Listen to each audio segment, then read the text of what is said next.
जय श्री राधे कृष्ण। आप सभी भक्तों का दिन शुभ मंगलमय और भगवान श्री हरि विष्णु तथा भगवान भोलेनाथ की कृपा से सुख शांति और समृद्धि से परिपूर्ण हो। आज हम लेकर आए हैं आषाढ़ मास महात्म्य का 17वां अध्याय। इस अध्याय में आप जानेंगे कि किस प्रकार भगवान शिव की कृपा से देवराज इंद्र को उनके पाप और श्राप से मुक्ति मिली, किस प्रकार मरुद गणों को यज्ञ में सर्वोच्च स्थान प्राप्त हुआ और कैसे एक ऐसा दिव्य तीर्थ प्रकट हुआ जहां स्नान, दान और भगवान शिव की आराधना करने से संतान प्राप्ति का दुर्लभ फल मिलता है। यदि आप भगवान श्री हरि विष्णु, भगवान शिव और गौतमी गंगा की कृपा पाना चाहते हैं तो इस कथा को अंत तक श्रद्धापूर्वक अवश्य सुने। मान्यता है कि इस कथा का श्रवण करने से पापों का नाश होता है, मनोकामनाएं पूर्ण होती है और जीवन में सुख समृद्धि का आगमन होता है। तो आइए बिना किसी विलंब के श्रद्धा और भक्ति के साथ आरंभ करते हैं आषाढ़ मास महात्म्य का अध्याय। पिछले अध्याय में आपने सुना था कि किस प्रकार देवराज इंद्र ने दिति के गर्भ में प्रवेश करके गर्भस्थ बालक का वध करने का प्रयास किया, किंतु भगवान की अद्भुत कृपा से वह बालक नष्ट नहीं हुआ, बल्कि उसके 49 भाग होकर वे सभी मरुदगण के रूप में प्रकट हुए। इस घटना से महर्षि अगस्त्य अत्यंत क्रोधित हुए और उन्होंने इंद्र को श्राप दिया। दिति ने भी अपने पुत्रों पर हुए इस अन्याय से दुखी होकर इंद्र को कठोर वचन कहे।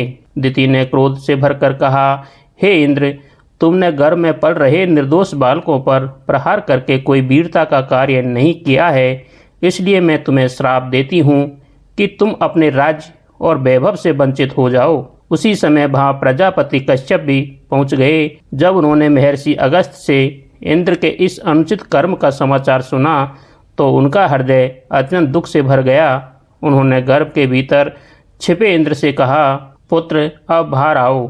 तुमने यह कैसा अधर्म कर डाला। श्रेष्ठ कुल में जन्म लेने वाले मनुष्य को कभी भी पाप के मार्ग पर नहीं चलना चाहिए। पिता की आज्ञा सुनकर देवराज इंद्र अत्यंत लज्जित होकर गर्भ से बाहर आए।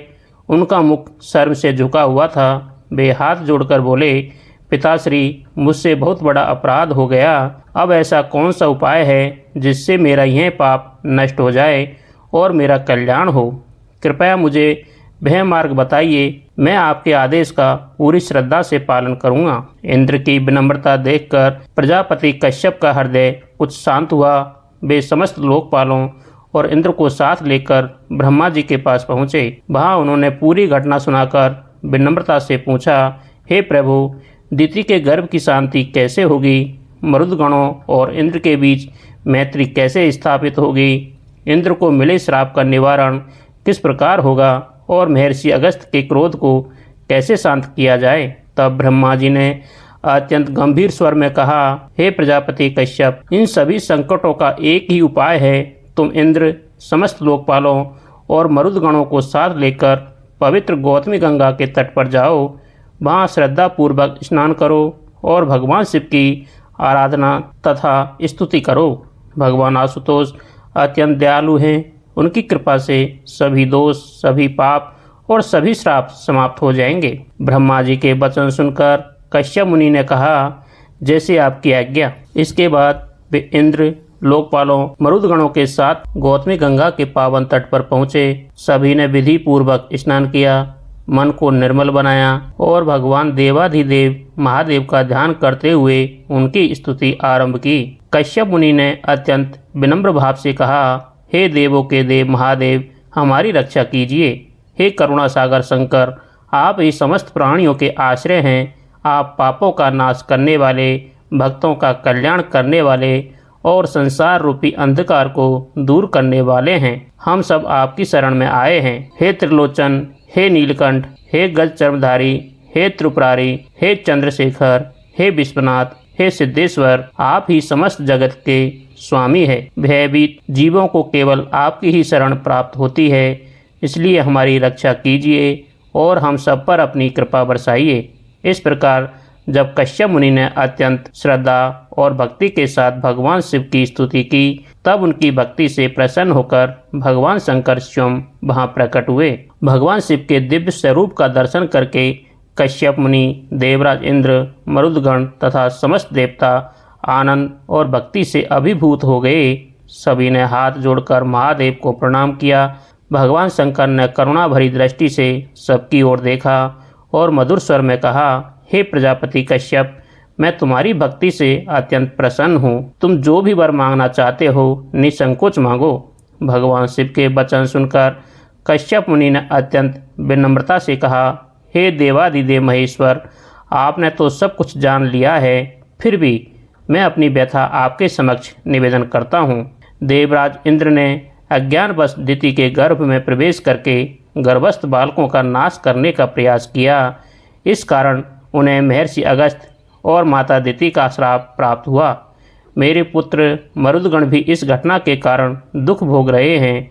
प्रभु आपकी कृपा से इन सब का कल्याण हो, परस्पर बैर समाप्त हो जाए और इंद्र अपने पाप से मुक्त हो जाएं। कश्यप मुनि की विनती सुनकर भगवान से मुस्कुराए और बोले, हे कश्यप, तुम्हारे पुत्र मरुदगण अत्यंत तेजस्वी, पराक्रमी और भाग्यशाली होंगे। आज से वे देवराज इंद्र के शत्रु नहीं बल्कि उनके परम मित्र कहलाएंगे। जहाँ जहाँ यज्ञ होगा वहाँ इंद्र के साथ साथ मरुदगण भी यज्ञ भाग के अधिकारी होंगे। इतना ही नहीं, अनेक यज्ञों में उनका भाग इंद्र से भी पहले अर्पित किया जाएगा। भगवान शिव आगे बोले, जब तक मरुदगण इंद्र के साथ रहेंगे तब तक कोई भी देव, दानव या असुर इंद्र को पराजित नहीं कर सकेगा। वे सदा विजयी रहेंगे और तीनों लोकों में उनका यश फैलेगा। इसके बाद भगवान शंकर ने महर्षि अगस्त्य की ओर देखकर कहा, हे महर्षि, अब अपने क्रोध का त्याग कीजिए। इंद्र से भूल अवश्य हुई है, किंतु उसने पश्चाताप किया है। मेरे वरदान से मरुदगण अमर हो गए हैं और सबका कल्याण हो चुका है, इसलिए अब इस बैर का अंत होना चाहिए। भगवान शिव के वचन सुनकर महर्षि अगस्त्य का क्रोध शांत हो गया। उन्होंने इंद्र को क्षमा कर दिया। इसके पश्चात भगवान शिव माता दिति की ओर मुड़े और बड़े प्रेम से बोले, हे देवी, तुमने कठोर तपस्या इसलिए की थी कि तुम्हें ऐसा पुत्र प्राप्त हो जो तीनों लोकों में महान यश और ऐश्वर्य प्राप्त करे। आज तुम्हारी तपस्या सफल हो गई है। तुम्हारे ये 49 पुत्र मरुदगण अत्यंत बलवान, तेजस्वी, गुणवान और देवताओं में पूजनीय होंगे। इसलिए अब अपने मन से शोक और चिंता का त्याग कर दो। यदि तुम्हारी कोई और इच्छा हो तो निसंकोच मांगो। भगवान शिव के ये वचन सुनकर माता दिति की आंखों से आनंद के आंसू बहने लगे। उन्होंने हाथ जोड़कर कहा, हे देवाधिदेव, माता के लिए सबसे बड़ा सुख अपने पुत्रों का दर्शन है। यदि पुत्र गुणवान, बलवान, दीर्घायु और यशस्वी हो तो माता का जीवन धन्य हो जाता है। आपकी कृपा से मेरे पुत्र सुरक्षित है, देवताओं में सम्मानित हुए हैं और देवराज इंद्र के भाई के समान प्रतिष्ठित हुए हैं। इससे बढ़कर मेरे लिए और क्या सौभाग्य हो सकता है। कुछ क्षण रुककर दिति ने फिर कहा, हे भोलेनाथ, यद्यपि आपकी कृपा से मैं पूर्णतः कृतार्थ हो चुकी हूँ, फिर भी लोक कल्याण के लिए मैं एक वरदान चाहती हूँ। संसार में अनेक स्त्री पुरुष ऐसे हैं जो संतान के सुख से वंचित है। उनके जीवन में बड़ा दुख रहता है। यदि आप प्रसन्न हो तो ऐसा वरदान दीजिए कि इस पवित्र स्थान पर स्नान, दान और आपकी आराधना करने वाले निसंतान दंपतियों को भी उत्तम, गुणवान और दीर्घायु की संतान की प्राप्ति हो। माता दिति की करुणामयी प्रार्थना सुनकर भगवान शिव अत्यंत प्रसन्न हुए। उन्होंने मधुर वाणी में कहा, हे देवी, तुमने अपने लिए नहीं बल्कि समस्त संसार के कल्याण के लिए वर मांगा है, इसलिए तुम्हारी यह इच्छा अवश्य पूर्ण होगी। भगवान शंकर आगे बोले, संतान का सुख संसार के सबसे बड़े सुखों में से एक है। जो स्त्री या पुरुष संतान से वंचित रहते हैं उनके जीवन में एक प्रकार का अधूरापन बना रहता है, किंतु जो श्रद्धा, विश्वास और शुद्ध मन से इस पवित्र तीर्थ में स्नान करेंगे, मेरे लिंग स्वरूप का पूजन करेंगे और गौतमी गंगा का स्मरण करेंगे, उनके संतान संबंधी दोष दूर हो जाएंगे। भगवान शिव ने आगे कहा, जो मनुष्य यहाँ 3 मास तक नियमित रूप से स्नान, दान और भगवान का स्मरण करेगा, उसे अवश्य ही उत्तम, गुणवान और दीर्घायु पुत्र की प्राप्ति होगी। जो स्त्री ऋतु स्नान के पश्चात यहाँ आकर श्रद्धापूर्वक स्नान और पूजा करेगी, वह शीघ्र ही गर्भ धारण करेगी और योग्य संतान प्राप्त करेगी। फिर भगवान शंकर ने संतान न मिलने के वास्तविक कारणों का भी वर्णन किया। उन्होंने कहा, हे देवी, अनेक बार मनुष्य अपने ही कर्मों के कारण संतान सुख से वंचित हो जाता है। जो लोग अपने पितरों का श्राद्ध और तर्पण नहीं करते, दूसरों की धरोहर हड़प लेते हैं, रत्नों या धन की चोरी करते हैं अथवा अधर्म के मार्ग पर चलकर बिना प्रायश्चित किए ही मृत्यु को प्राप्त होते हैं, उनके वंश की वृद्धि रुक जाती है। भगवान शिव ने आगे कहा, ऐसे लोग यदि इस पवित्र गौतमी गंगा के तट पर आकर स्नान करें, अपने पितरों का विधि पूर्वक तर्पण करें, श्रद्धा से पिंडदान दें, अपनी सामर्थ्य के अनुसार सुवर्ण अथवा अन्य दान करें और सच्चे मन से भगवान का स्मरण करें, तो उनके पितृदोष दूर हो जाते हैं और उन्हें संतान सुख की प्राप्ति होती है। इसके बाद भगवान शिव ने इस तीर्थ की महिमा का और भी विस्तार से वर्णन किया। जो भक्त चतुर्दशी अथवा अष्टमी के दिन यहाँ स्नान करके मेरे सिद्धेश्वर स्वरूप का विधि पूर्वक पूजन करेगा, इस स्रोत से मेरी स्तुति करेगा और ब्राह्मणों को श्रद्धा से भोजन तथा दान देगा, उसकी समस्त मनोकामनाएं पूर्ण होगी। उसे उत्तम संतान, धन, यश, ऐश्वर्य और अंत में शिवलोक की प्राप्ति होगी।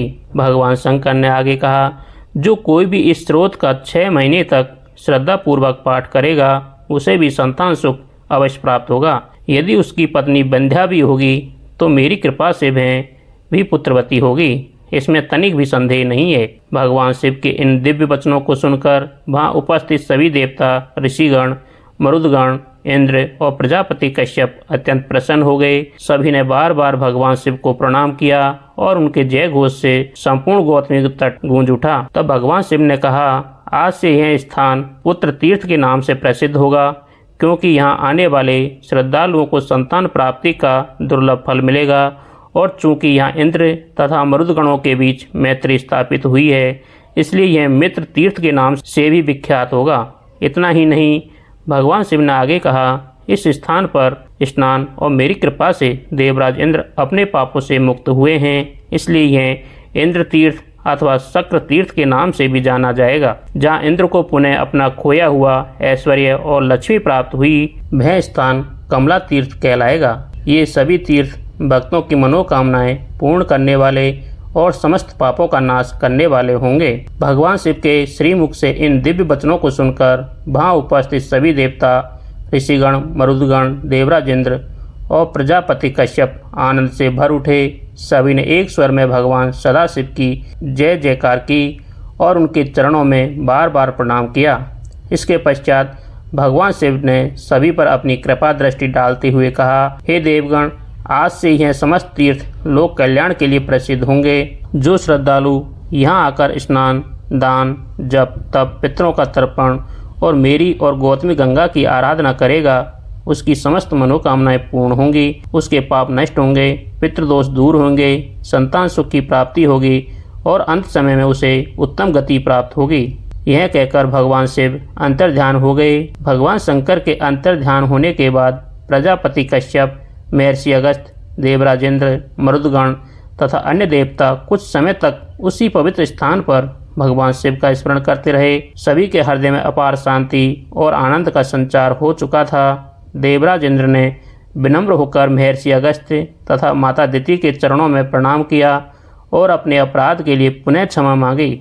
महर्षि अगस्त्य ने उन्हें आशीर्वाद दिया और माता दिति ने भी अपने हृदय से समस्त बैर भाव समाप्त कर इंद्र को क्षमा कर दिया। अब मरुदगण और इंद्र के बीच कोई शत्रुता शेष नहीं रही। सभी ने मिलकर भगवान शिव का स्मरण किया और धर्म की रक्षा करने का संकल्प लिया। इसके बाद प्रजापति कश्यप अपने पुत्रों और देवताओं के साथ प्रसन्नता पूर्वक अपने अपने स्थानों को लौट गए। हे नारद, इस प्रकार गौतमी गंगा के तट पर भगवान शिव की कृपा से इंद्र पाप और श्राप से मुक्त हुए। मरुदगणों को यज्ञ में श्रेष्ठ स्थान प्राप्त हुआ और पुत्र तीर्थ, मित्र तीर्थ, इंद्र तीर्थ, शक्र तीर्थ तथा कमला तीर्थ की महिमा तीनों लोकों में प्रसिद्ध हुई। श्री ब्रह्मा जी ने यह दिव्य कथा सुनाकर कुछ क्षण मौन धारण किया। देवर्षि नारद अत्यंत प्रसन्न हुए और उन्होंने श्रद्धापूर्वक ब्रह्मा जी को प्रणाम किया। तब ब्रह्मा जी बोले, हे नारद, गौतमी गंगा के तट पर ऐसे अनेक दिव्य तीर्थ हैं जिनकी महिमा अत्यंत अद्भुत और पापों का नाश करने वाली है। उन पवित्र तीर्थों का वर्णन मैं तुम्हें अगले अध्याय में विस्तार से सुनाऊंगा। इतना कहकर ब्रह्मा जी मौन हो गए और देवर्षि नारद भगवान श्री हरि का स्मरण करते हुए उनके श्री चरणों में नतमस्तक हुए। इस प्रकार आषाढ़ मास महात्म्य के 17वें अध्याय की पावन कथा पूर्ण होती है। तो प्रिय भक्तों, यदि आपको आषाढ़ मास महात्म्य के अध्याय 17 की यह पावन कथा पसंद आई हो तो वीडियो को लाइक अवश्य करें, अपने परिवार और मित्रों के साथ शेयर करें और कमेंट में श्रद्धापूर्वक लिखें ओम नमः शिवाय और जय श्री हरि विष्णु। यदि आपने अभी तक हमारे चैनल को सब्सक्राइब नहीं किया है तो बेल आइकन को भी अवश्य दबा दें। अपलोड की जाने वाली आषाढ़ मास महात्म्य, गुप्त नवरात्रि, व्रत कथाएं, पुराण कथाएं और सनातन धर्म से जुड़ी सभी दिव्य कथाएं सबसे पहले आप तक पहुंचती रहें। अगले अध्याय में हम ब्रह्मा जी द्वारा बताए गए गौतमी गंगा के अन्य पवित्र तीर्थों की अद्भुत महिमा का वर्णन सुनेंगे। तो प्रेम से बोलिए हर हर महादेव। श्री लक्ष्मी नारायण भगवान की जय। गौतमी गंगा मैया की जय। राधे राधे।